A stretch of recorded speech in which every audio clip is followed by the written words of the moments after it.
la coopération militaire entre les États-Unis d'Amérique et la minorité dominante qui a fondé son mode de vie sur l'esclavage en Mauritanie a permis des trainings, des formations de beaucoup d'officiers de renseignement qui sont réputés étant des tortionnaires. Bon, toutes les connaissances militaires et les techniques de répression qui doivent appliquer contre les terroristes, et ils l'appliquent contre les défenseurs des droits de l'homme.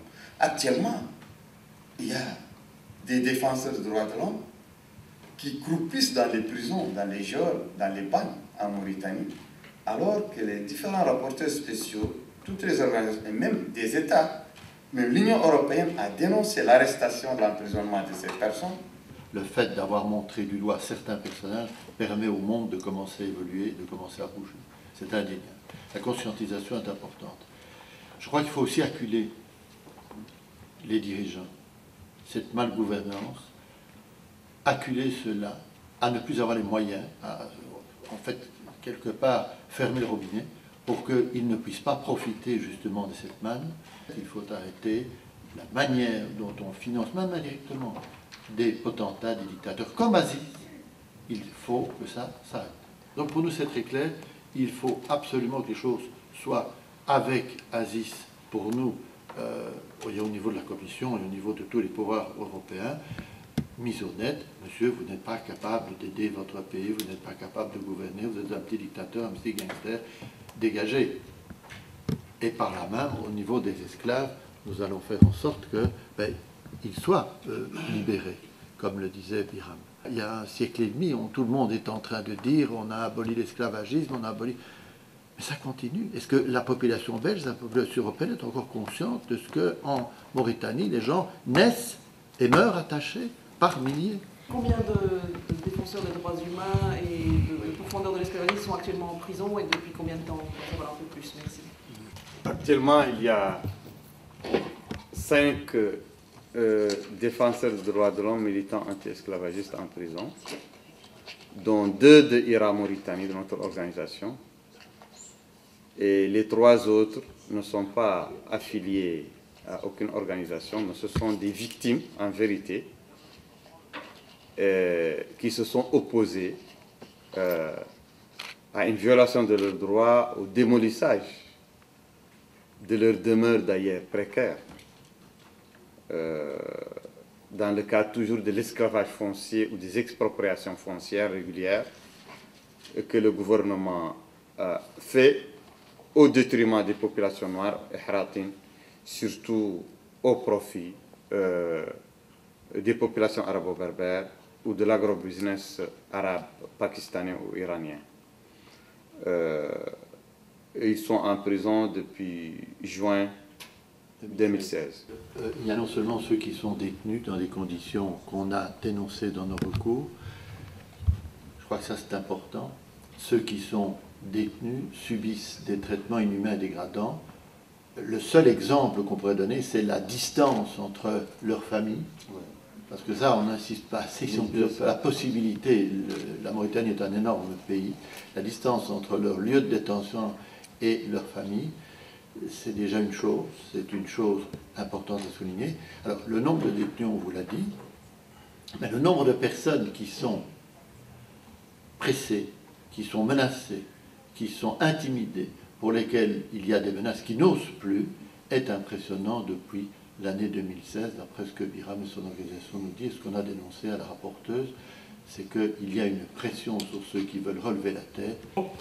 Toutefois, la question que je me pose, c'est que est-ce que cette aide par le biais de la société civile est incompatible avec la possibilité d'adopter des résolutions contraignantes, voire des sanctions, comme cela a été le cas il y a de cela quelques semaines vis-à-vis de la RDC, où des individus ont été sanctionnés? Est-ce qu'une telle hypothèse est envisageable, c'est-à-dire cibler au sein des autorités mauritaniennes des personnes qui feraient l'objet de sanctions? Ça, c'est ma question qui vous est adressée, maître.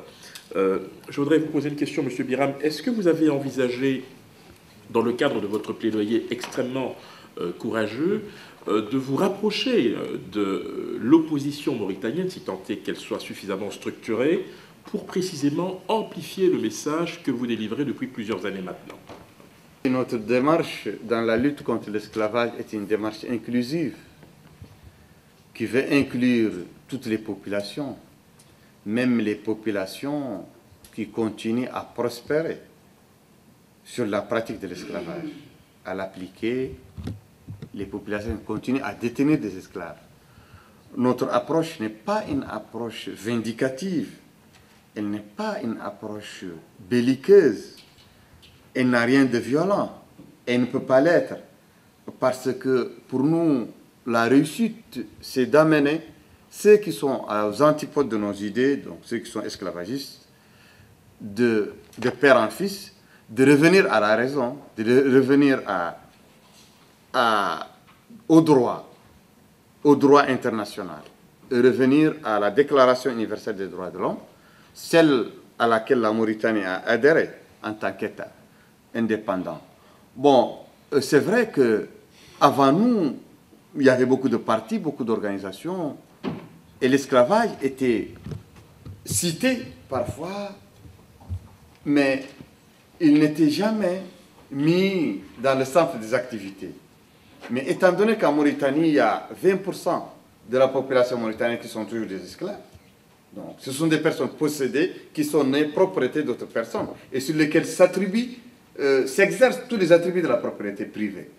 Bon, il y a 30% des populations qui sont des esclaves affranchis, comme moi, comme bien d'autres. Ces derniers subissent des discriminations très fortes. Abstraction faite de leur diplôme, de leur honnêteté, de leurs compétences. Ils subissent toujours des discriminations qui trouvent leur racine dans l'esclavage. Voilà, on a voulu imprimer à ça une approche de mouvement de droit civique. Néanmoins, en tant qu'opposition, nous, on essaye d'élargir le champ de l'entente nationale, non seulement contre l'esclavage, mais contre la dictature, contre l'arbitraire, car ce pouvoir est un pouvoir qui opprime toutes les communautés. On ne veut pas identifier aussi la communauté arabo-berbère au crime d'esclavage. On identifie seulement l'extrême droite arabo-berbère, xénophobe, raciste, afrophobe, obscurantiste, qui est le clan de Mohamed Ould Abdelaziz, l'actuel chef de l'État mauritanien. Vous devez venir ici, pas seulement une fois, mais régulièrement. Le meilleur serait une fois par an. Tous les députés européens ont des sites web. Et quelquefois, ils acceptent de mettre un link sur les YouTube vidéos sur leur site web. La situation de chez vous, il existe des vidéos où on peut faire des vidéos YouTube. Dans ce cas, s'il vous plaît, je serais déçu quand vous restez seulement aujourd'hui. Ceux qui souffrent et ceux qui viennent de Mauritanie seront là pendant quelques jours, rencontreront les politiques, les organisations, essaieront de susciter ce mouvement pour faire connaître d'abord la situation, la dénoncer et permettre d'arriver à l'arrêter. Je suis impressionné par votre intervention. Je veux juste quand même rectifier un élément de pertinence dans la démarche de l'Union européenne, ça on peut en discuter, mais l'Union européenne finance des projets et des programmes qui sont d'ailleurs mis en œuvre par des opérateurs qui ne sont pas du tout publics, qui sont en fait des ONG ou qui sont les agences des Nations Unies. J'espère que cette rencontre va élever les niveaux de vigilance et les niveaux de prise de conscience de la communauté internationale, surtout des décideurs européens. Je vous remercie. La semaine prochaine, on peut organiser d'autres réunions éventuellement pour élargir l'effet médiatique interne aux institutions européennes, par exemple. Je crois que ce serait intéressant d'organiser un certain nombre de réunions avec des responsables de la Commission du service extérieur de l'Union européenne.